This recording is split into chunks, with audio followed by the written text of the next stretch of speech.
This weekend, Avatar Fire and Ash drops in theaters. James Cameron's last 3 movies have all grossed over $2 billion. Can he do it again? Let's talk about it.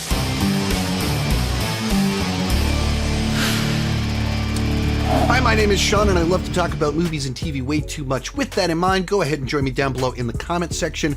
Let me know what's your excitement level for Avatar Fire and Ash, and if you've seen it, what did you think about it? I'm gonna have timestamps down below, so if you want to jump to any specific conversation starter or general question that people have about this movie, like when should you go pee, do you need to rewatch the previous movies, that sort of fun stuff, chapter markers are right down below. And let's get started with my overview, my big picture thoughts on the movie. And Avatar Fire and Ash is very much in line with the previous 2 Avatar films in that it is this big, immersive, sweeping journey. It delivers the Avatar experience. It is not particularly better or worse than the previous 2 films. There's things that you might like more about this one, there's things you might like less about this one, but it is very much in the same vein as what came before. Which also is to say that if you loved the previous Avatar movies, there's a good chance you're gonna love this movie, or if you thought it played great in the theater. Once again, you will very likely think that this movie plays great in the theater. But if you are someone that has never fully been won over by the Avatar movies and the story, the characters just don't interest you that much, despite how grand the emotions are and beautiful the effects are, this movie's probably not going to win you over. If you've seen the previous Avatar movies, you know the Avatar experience that you are going to get from this movie, for better or for worse. I would kind of compare it to my excitement level for the last 2 Mission Impossible films. Here's what I mean by that. That I was very excited to see the last 2 Mission Impossible movies because I knew exactly what I was going to get. That Christopher McQuarrie and Tom Cruise know how to put on a good show, stage some crazy stunts that will put you on the edge of your seat and go, wow, Tom Cruise is amazing. But at the same time, I knew what I was going to get. I knew the exact value proposition for those movies. So I was excited for that, but it wasn't like it was going to be a big surprise. And with those movies, as much as I enjoyed them, they weren't a big surprise. They delivered a predictable experience. There is a lot of value to that, but if you need something fresh and new, that's not what the Mission Impossible movies did, and that's not what Avatar Fire and Ash is looking to do either. Thinking back to James Cameron's other sequels, Aliens and Terminator 2, one of the things that's so great about those movies is that they built on the experience of the first film and then did something brand new with it. That Aliens is a very different film from Alien, but it's compatible with it, expands the lore, and takes it kind of a new genre territory and does new character work with Ripley. But there's so much about it that's fresh and new. Terminator 2 structurally has a lot of similarities to Terminator 1, but it's a totally different genre that goes in different thematic directions and, flips the dynamics, inverts the dynamics of the characters in a bunch of fresh, new, and interesting ways, so it takes it to new places. One of the things that's kind of disappointing about the Avatar sequels, despite many wonderful things that they've done, is that they didn't try to change the formula up. They didn't shift the genre. It doesn't explore brand new territories with storytelling and genre. It delivers a new version of the Avatar experience, a predictable experience. You know what you're gonna get, for better or for worse. So if you loved the first 2 movies, you're in for another great show. If you want something fresh, new, and different, that's not what this movie is designed to do. Today's video is brought to you by HelloFresh. You may have heard of HelloFresh, America's #1 meal kit, delivering chef-crafted recipes and ingredients right to your front door. But this isn't the HelloFresh you remember. HelloFresh has doubled the size of their menu. Now you can choose from 100 options each week, feel great with an even healthier menu. This is the big one for me. You can choose from 15 plus high protein recipes each week, get steak and seafood options, meals delivered every single week, no extra charge. They now have 3 times the seafood options. As someone that eats a ton of protein, that's huge for me. I enjoy cooking, but I have no idea what I'm doing. HelloFresh delivers the ingredients in the right proportions and tells you exactly what to do so someone clueless like me can still cook amazing meals. I use HelloFresh, and you should too. The best way to cook just got better. Go to HelloFresh.com/SeanChandler10FM now to get 10 free meals plus free breakfast for life. 1 per box with active subscription. Free meals applied as discount on first box. New subscribers only. Varies by plan. That's HelloFresh.com/SeanChandler10FM to get 10 free meals plus free breakfast for life. With all that said, let's dive in specifically into the good, the mixed, and the bad of this movie, starting with, of course, the good. And of course, the first thing you always have to talk about with the Avatar movies is that they are simply astounding on a visual level, even visual world building. I said it about the previous movies, and it's true of this movie once again. It plays like an IMAX documentary, except we're going to an alien planet and it's an action movie. But, I mean, every shot is simply astounding, where you are unable to tell the difference between what is real, what is not, how they shot it. It just completely blends together. That's a real person. And I don't know what else in this movie is real, because everything else could be CGI, but it looks like an actual tangible thing that could exist in reality. And there's something about the way that they're shot that just immerses you in a world.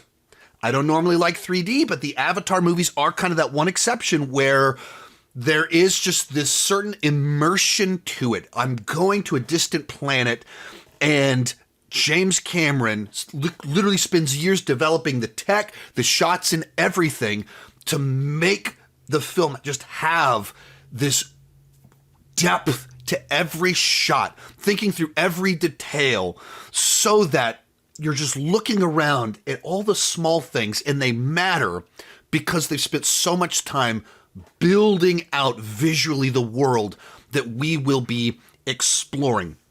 Likewise, all the Avatar films are designed to kind of, I keep using this word, sweeping epic, but they really are designed to be just these very primal, emotionally speaking, journeys that just touch on things that every human across all cultures can connect with. I mean, even the nature of the story, people reference, it's Dances with Wolves, it's Fern Gully, it's Pocahontas, it's The Last Samurai. Even in what we just said, those are all very different cultures, but telling the same story that connects. And this time we're off on an alien planet.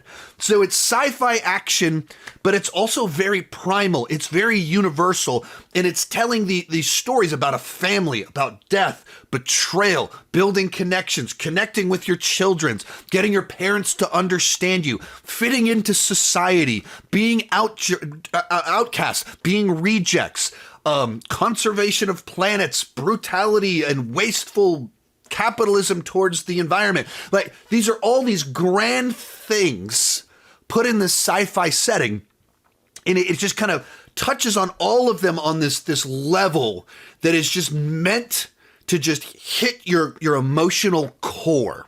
They don't think of it as this deep kind of heart-wrenching experience. And I like to say that the films are about dynamic range, right? There's beauty and wonder. There's fear, chaos, action. There's heart-wrenching emotional moments.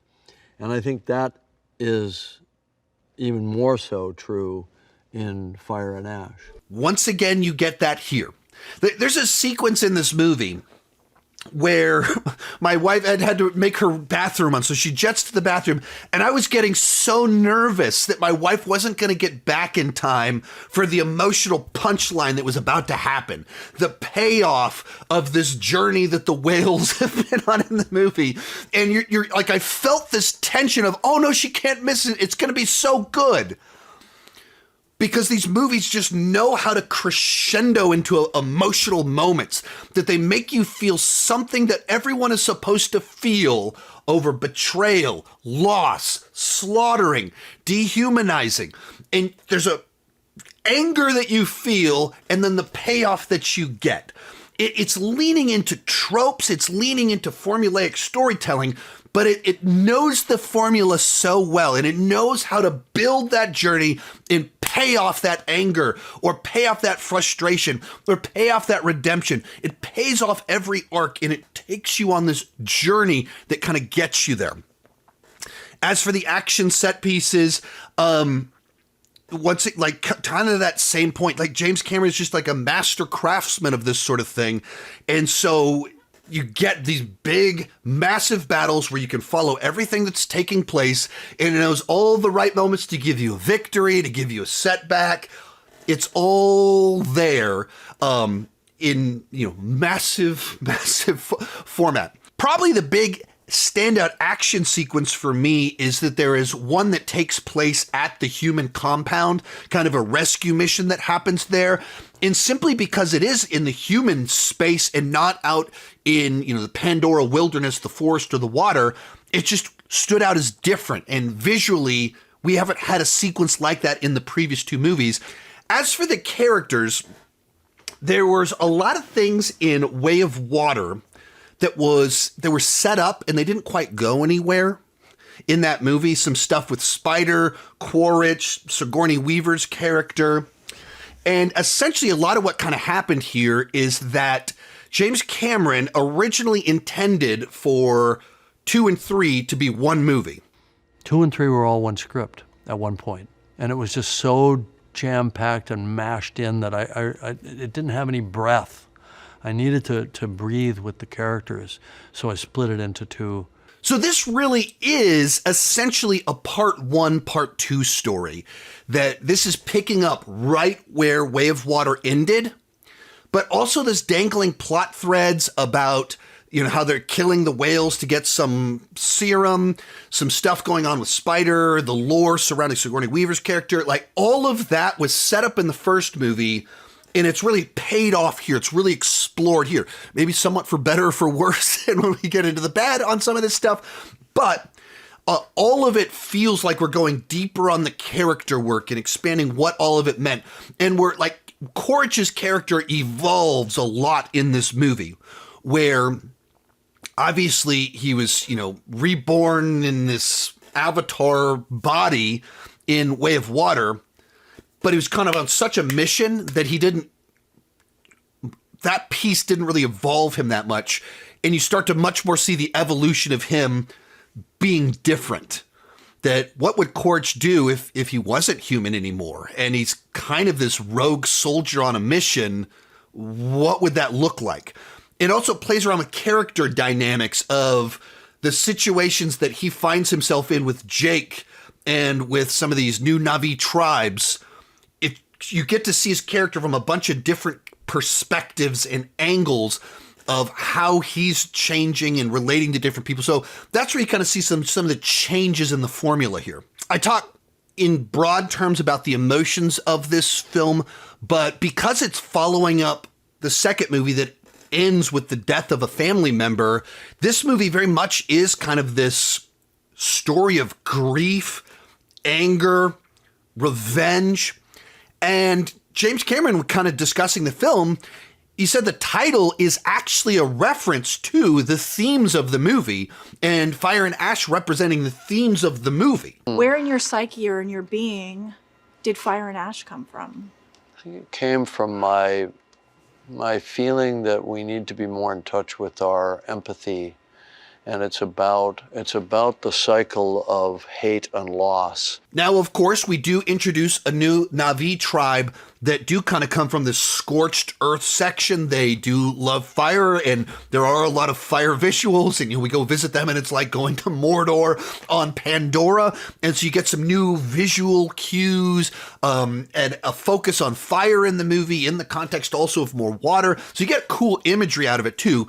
But all of it ties into these themes, these emotions, the pain that Neytiri is going through, the rage, and how that changes her dynamics with other characters that kind of pushes the story forward in so many different ways.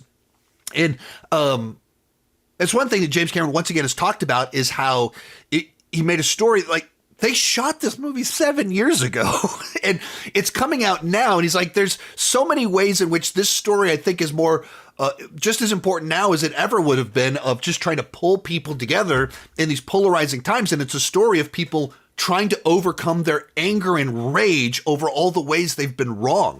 Today's video is brought to you by Rocket Money. Ever feel like your money just disappears every month? It's easier than ever to just overspend. Whether that's subscriptions you forgot about, ordering takeout, or just buying things online. Rocket Money helps you to rein in your finances by helping you see exactly where your money is going. Rocket Money is a personal finance app that helps you find and cancel your unwanted subscriptions, monitor your spending, and helps lower your bills so you can grow your savings. Rocket Money shows you all your expenses in one place, including your subscriptions. Whenever I first started using Rocket Money, I realized there were some streaming services that I had multiple subscriptions to the same service, and Rocket Money helps you cancel them. Their dashboard lays out your total financial picture, including paydays and bill due dates. Rocket Money has saved users $2.5 billion, including $880 million in canceled subscriptions alone. Their 10 million users save up to $740 per year when they use all of the app's premium features. Cancel your unwanted subscriptions and reach your financial goals faster with Rocket Money. Go to rocketmoney.com/Chandler today. That's rocketmoney.com/Chandler. rocketmoney.com/Chandler. If you loved the previous two Avatar movies, this movie delivers more of everything you loved from those movies. We continue to explore Pandora. It looks absolutely spectacular, and James Cameron continues to deliver plenty of perfectly crafted emotional beats as well as big, gigantic action set pieces. At the same time, I would say that this movie continues to have the same flaws that the previous two movies had, and maybe a couple new ones along the way. With that said, let's move on to the mixed aspects of the film. And in this section, I'll actually just be answering common questions that people have about franchise movies and movies that are over 3 hours long. First question, do you need to rewatch part 1 and 2 to understand part 3? Well, this is definitely not a standalone movie. This is a direct follow-up to Way of Water. And as I mentioned before, the story was quite literally developed at the exact same time as Way of Water and then was split as he realized it was too big of a story. Which is to say, you really have to have a working memory of Way of Water in order to understand this film. That the whole emotional setup of the film and plot setup of the film is picking up right where the previous movie ended. You definitely need to rewatch Way of Water before watching this film, or looking up a recap video that's pretty detailed on YouTube in advance. Second question people always ask with movies of this length: when can you go pee in this movie? And it's a little bit difficult to say without saying too much about spoilers in the film. The point I would recommend is pretty deep into the film, but you'll get to a point in time where you can feel like, okay, we are moving towards the big finale where everyone's starting to be pulled together and recruited for our big, gigantic final showdown. You can sense that in the movie, what's about to happen. That's when you can run to the bathroom. You've got a few minutes right there. Now you want to rush to make sure you get back in time, because when we get to our final battle, it kicks off very early on with some great payoff. Third question, this one is specific to this movie. James Cameron has said that depending on the performance of this movie, maybe this will be the last Avatar movie, and he said that it's kind of supposed to be its own bookend. Does this movie feel like a conclusion? I would say it feels like a conclusion somewhat in the same way that the first movie felt like a conclusion. It doesn't feel like we've ultimately, vanquished the human problem for this planet, but the specific threats that were established in Way of Water, the specific military pieces, and you get to an end point for the journey of these things. When you go into this movie knowing that 2 and 3 were kind of conceived of as one movie, this end makes sense. It feels like this arc of certain characters, resolution, payoff for plot points, answers to questions. We get to an end point that feels satisfying for that. I think 4 and 5 are a great story. I really do. They form a story. 2 and 3 form a story. So we're actually coming to a culmination point. We may not continue. From there, let's move on to the bad. And when it comes to the bad, I've already heavily alluded to this all throughout this review, but it's a movie that just doesn't really offer all that much that's fresh, new, and different.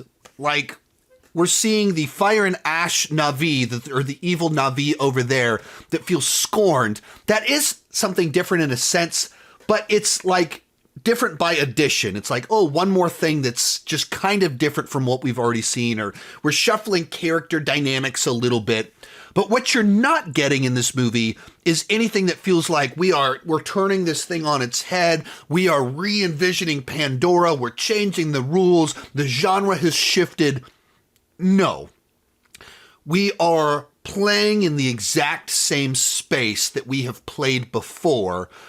And the big thing where you start to feel this is that we start to repeat a lot of beats all throughout this movie. And especially coming after Way of Water, and then you watch this movie, it's like every 30 minutes, someone is kidnapped, and then there's a rescue mission, and then there's a chase, and then someone's kidnapped, and then there's a rescue mission, and then there's a chase. And both of these movies, that just keeps happening over and over and over again. And you get into the third act, and someone's been taken hostage on on a ship out in some water, and they got to be rescued. It's like, come on now. We keep doing the exact same things. And that's the problem with kind of having 3 movies that are trying to deliver the same experience, the same energy. And while, we're in forest, we're in water, we're by a volcano, it's a different setting, but it's the same exact kind of vibes. And so there's only so many different things you can do. That you can attack someone, you can be on the run from someone, you can be attacked, you can have someone kidnapped, you rescue them. Like, there's only so many different ways to play this.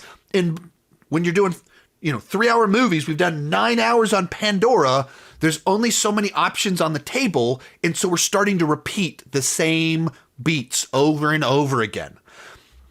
And if you already felt like these movies were familiar in playing in territory we've done before just on this different planet, the whole experience has this sameness to it. And haven't we done this before? Didn't this already play out? Haven't we had this conversation? We're doing this once again. The whole thing is beautifully shot, masterfully crafted, and been done before. Even as you move into the third act of this movie, it is essentially a remix of the endings of part 1 and 2 combined together. It just merges the endings of the first 2 movies together, of what was kind of the scope and size of the first movie, combined with the setting of the second movie and certain beats from the second movie. Rinse and repeat, same exact thing. Beautifully shot, thrilling, exciting. It's masterfully crafted, but it's a remix of what we have done before. The final section of the final battle is something we haven't seen before. It has a different energy, a different vibe to it, a different look, a different nature to the threat. But like the first 2/3 of the battle, it's a remix of the first 2 movies. On a little bit more of a specific plot point, the movie puts Spider a lot more front and center, as I talked about before. He's kind of the MacGuffin of the movie because of stuff going on with him. And unfortunately, I just don't find him to be all that interesting of a character. The performances always seemed a little bit weird and awkward and like off to me. And so he just taking one of the weaker aspects of these last two movies and putting him front and center, it is a negative. Like on a plot level, it makes sense, but the execution of this character doesn't match the execution of the visuals. If you like this sort of thing, it delivers more of it on a grand scale with big emotions. But it's delivering more of what we've gotten before. Real quick, before I give my final thoughts, remember to join me down below in the comment section. Let me know, what did you think about Avatar Fire and Ash? Give me that point of reference. How do you feel about the franchise in general? Also, be sure to come back this weekend. I'll be doing a James Cameron movie ranked. Very excited for that one. I've watched hours and hours and hours of James Cameron interviews in prep for this thing, so it should be a pretty good one. For better or for worse, James Cameron has delivered the Avatar experience once again. If you enjoyed the previous two movies, it's got more of everything that you loved. But if you were lukewarm on the previous two movies, there's not really anything in here that's likely to win you over and wow you this time. It is masterfully crafted. It is beautifully shot. The visuals are astounding. But on a story level and on a plot beat level, there's a lot of things that we've seen before. It is incredibly slick as a movie can get, but it's also familiar. Overall, it's a B on the entertainment scale, 7.5 out of 10. It's a must-see in the theater if you're gonna see it, but if you didn't like the previous two movies, you can also just skip this movie. And if you like them, they are absolutely worth seeing on the biggest screen possible because James Cameron truly makes them for that immersive experience. Be sure to come back this weekend for that ranking and keep talking movies and TV too much. Bye-bye.